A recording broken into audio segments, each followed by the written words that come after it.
राष्ट्रवादी काँग्रेसमध्ये आज एक मोठा संघटनात्मक निर्णय झाला। अनेक महिन्यांपासून रिक्त असलेलं महिला प्रदेशाध्यक्ष पदावर अखेर नव्या चेहऱ्याची नियुक्ती करण्यात आली। रुपाली चाकणकर यांच्या जागी आता वैशाली नागवडे यांच्याकडे ही महत्त्वाची जबाबदारी सोपवण्यात आली। त्याचबरोबर युवक प्रदेशाध्यक्षपदी निखिल ठाकरे यांची नियुक्ती करण्यात आली। पण हा निर्णय नेमका का महत्त्वाचा आहे? सुनील तटकरे यांनी हा बदल का केला आणि अखेर वैशाली नागवडे कोण आहेत? सगळं सांगते, पण सुरू करण्याआधी आमच्या चॅनलला नवीन आला असाल तर सबस्क्राइब करा आणि माझा व्हिडिओ आवडला तर लाईक शेअर कमेंट करायला विसरू नका।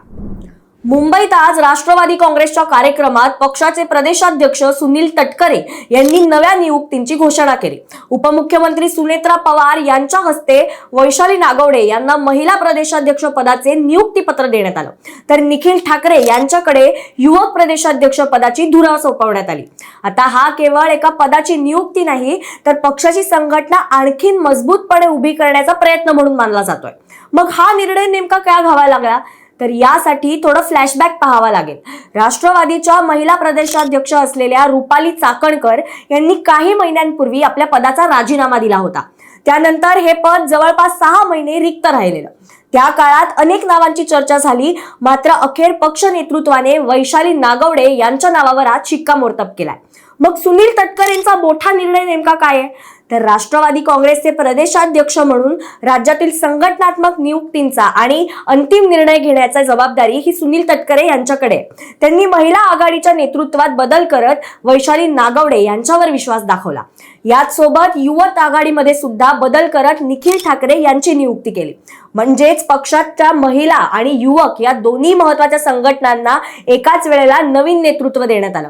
पक्षाकडून स्पष्टपणे सांगण्यात सुद्धा आलं की नव्या नेतृत्वाच्या माध्यमातून महिला संघटनांना आणखीन मजबूत करणं, तळागाळापर्यंत पक्षाचा विस्तार करणं आणि निवडणुकींसाठी कार्यकर्त्यांना सक्रिय करणं हा उद्दिष्ट आहे। आता जाणून घेऊया वैशाली नागवडे नेमक्या कोण आहेत। वैशाली नागवडे या पुणे जिल्ह्यातील विशेषतः दौंड तालुक्यातील राष्ट्रवादी काँग्रेसच्या सक्रिय नेत्या म्हणून ओळखले जातात। त्यांना अनेक वर्ष तळागाळातील संघटनात्मक काम केलंय। महिला कार्यकर्त्यांचं नेटवर्क उभं करण्यात त्यांचा मोठा सहभाग असल्याचं पक्षाकडून सांगितलं जातं। त्या यापूर्वी पक्षाच्या प्रदेश प्रवक्त्या म्हणूनही कार्यरत होत्या। याशिवाय त्यांनी महिला काँग्रेसमध्ये पुणे जिल्हाध्यक्ष आणि प्रदेश सरचिटणीस म्हणूनही काम केलंय। राजकीय वर्तुळात त्यांची ओळख आक्रमक आणि संघटन कौशल्य असलेल्या नेत्या अशी आहे। वैशाली नागवडे या अजित पवार यांच्या विश्वासू नेत्या मानल्या जातात। त्यांच्या संघटन कौशल्याची दखल घेत यापूर्वी त्यांच्यावर महानंदा दूध संस्थेच्या अध्यक्षपदाची जबाबदारी सुद्धा सोपवण्यात आली होती। त्यामुळे महिला प्रदेशाध्यक्ष पदासाठी त्यांचं नाव पुढे येत असल्याची चर्चा गेल्या काही आठवड्यांपासूनच सुरू होती आणि अखेर आज त्यावर अधिकृत शिक्कामोर्तब झाला। आता नियुक्तीचं राजकीय महत्त्व काय आहे?